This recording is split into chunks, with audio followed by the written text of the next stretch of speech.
Campagne 2007 de Sarkozy, un circuit de prime en liquide découvert. Selon France Info, la justice aurait découvert un circuit d'argent liquide servant à financer la campagne présidentielle de Nicolas Sarkozy en 2007, dont elle ignore encore l'origine. Haute-Saône, la gendarmerie lance un appel à témoins après la disparition inquiétante d'une joggeuse de 29 ans. La gendarmerie de Grès-la-Ville, Haute-Saône, entre Dijon et Besançon, a lancé un appel à témoins après la disparition, samedi 28 octobre, d'une joggeuse de 29 ans, rapporte France Bleu Besançon.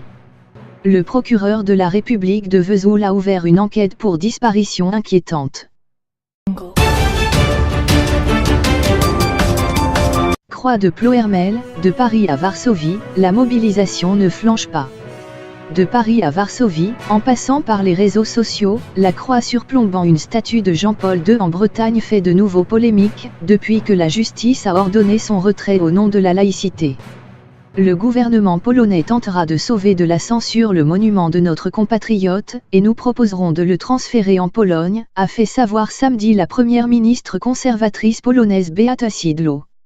Notre grand compatriote, un grand Européen, est un symbole de l'Europe chrétienne unie, a-t-elle souligné en vilipendant le diktat du politiquement correct et de la laïcisation de l'État, qui mène à terroriser la vie quotidienne des Européens.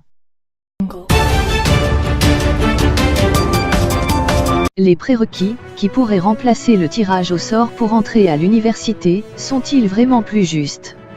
Un énorme gâchis, selon Frédérique Vidal, à tel point qu'en juillet elle déclarait « Le tirage au sort, c'est fini en 2018, le tirage au sort fait que des étudiants dont a priori on pense qu'ils auraient toutes les chances de réussir dans une filière n'y ont pas accès et que d'autres dont on sait qu'ils ont très peu de chances de réussir y ont accès. Il faut qu'on soit en capacité de donner une réelle information aux étudiants y compris sur leur probabilité de réussir à travers les prérequis. »